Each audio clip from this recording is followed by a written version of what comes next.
Nessa nossa 10ª e última aula do nosso curso Destravando a Produção Acadêmica, falarei brevemente sobre como elaborar uma dissertação de mestrado, para que você também saiba o que é isso.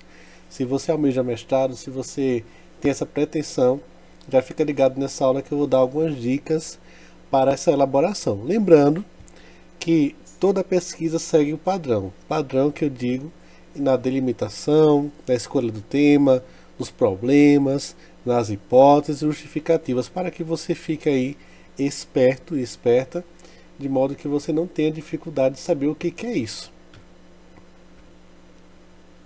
Bom, qual a importância de uma dissertação de mestrado, afinal? Primeiramente, não sei porque está repetindo aqui, mas deixa eu voltar aqui. Bom, desculpe esse equívoco, mas primeiramente é importante você lembrar que uma dissertação de mestrado é uma produção mais densa do que um TCC. Se um TCC é complicado, uma dissertação ela é mais apurada. Não quer dizer que seja impossível de ser feita, mas que é uma pesquisa em que você precisa se aprofundar mais e ter mais propriedade sobre o tema da pesquisa. Primeiro, essa importância, né, que é o caminho da excelência, que ela abre espaço para que você um dia faça um doutorado, tenha aí o seu nome como pesquisador, como mestre ou como mestra na sua área de pesquisa. E aí dar um pouco mais de relevância ao seu currículo. Segundo ponto é a questão do conhecimento, a contribuição. Você estará contribuindo de modo mais efetivo para aquela área de conhecimento.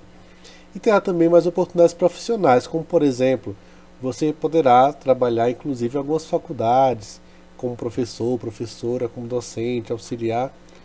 E até algumas universidades fazem também concurso para professor, mas que abrem espaço para mestre também. Então, com mestrado você já entra em algumas faculdades e já pode lecionar também em algumas universidades, desde que você faça também um doutorado, porque é uma regra estabelecida. Posteriormente farei o doutorado. Uma relevância, né, uma obrigatoriedade é a escolha do tema, e isso segue padrão, seja no artigo, seja no TCC, seja também na dissertação e também na tese. Toda pesquisa começa com a escolha do tema, que ela segue também baseada no seu interesse. Então, lembrando, interesse pessoal é necessário, que pesquisar algo que você tenha identificação, tá? Pesquisar um tema que seja realmente relevante para você, um tema fascinante, como eu coloquei aqui.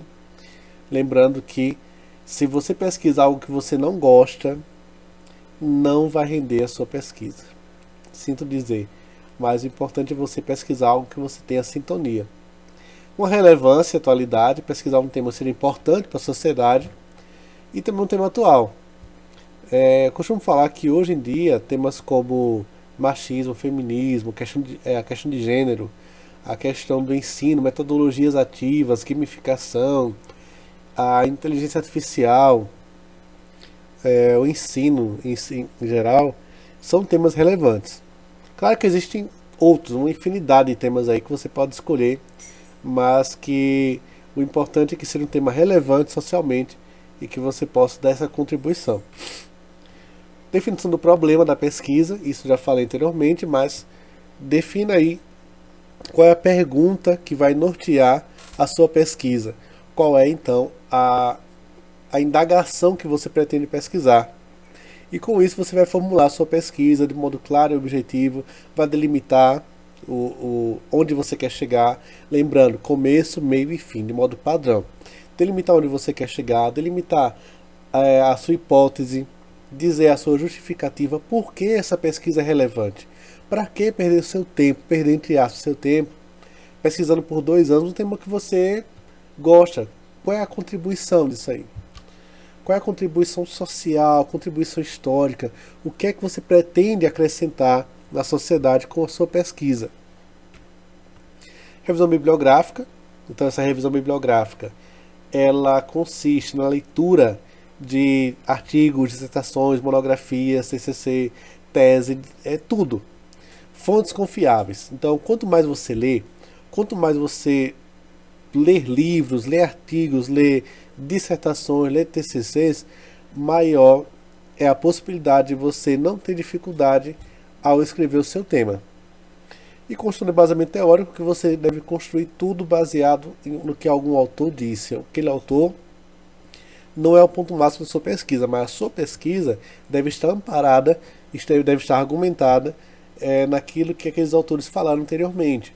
Então, não falar por conta própria, você ainda é um pesquisador. E assim, estamos sempre em construção, mas você é um pesquisador que precisa do amparo de outras obras para poder argumentar e justificar o que você está dizendo.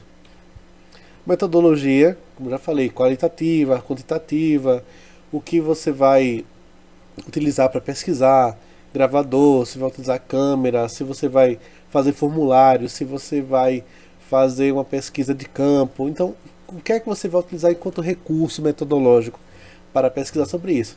Justificativa, né? O que você vai, como é que você vai solucionar o problema? Então, o problema que você propôs anteriormente. Coletar dados, analisar, você precisa ter em mente que o resultado da pesquisa tem que ser analisado, tem que ser argumentado. Você precisa falar se achou aquilo, se achou o que precisava, se não achou, se descobriu novas respostas, e tudo isso na parte da coleta de dados. E a conclusão, que eu costumo falar, considerações finais, em que você precisa falar o que você descobriu na sua pesquisa. Quais as considerações que você tem nesse momento para finalizar o seu texto? Você considera que foi relevante essa pesquisa? Considera que as respostas que você tinha não foram suficientes? Ou foram suficientes e você não achou, achou que essa pesquisa ela seguiu por outro caminho que você tinha estabelecido anteriormente outro? Então, é basicamente isso, tá? Então, a pesquisa ela é uma construção contínua. Não pense que você vai acordar amanhã já pronto para fazer uma dissertação de mestrado, porque isso é o resultado de um trabalho contínuo. Começa com artigos, passa para o TCC, passa para um projeto de mestrado, passa para uma dissertação, para você então ir amadurecendo ao longo dos anos e ao longo do tempo. Espero que tenha gostado desse curso. Deixarei alguns arquivos para que você possa ir treinando. Foi um prazer gravar essa aula. Peço perdão por algum equívoco que possa ter acontecido. Primeiro curso que eu gravo, mas que foi uma imensa satisfação contribuir de alguma forma com o seu aprendizado. Desde já agradeço e tudo de bom para você. Boa sorte na pesquisa. Leia mais, escreva mais, pesquise mais.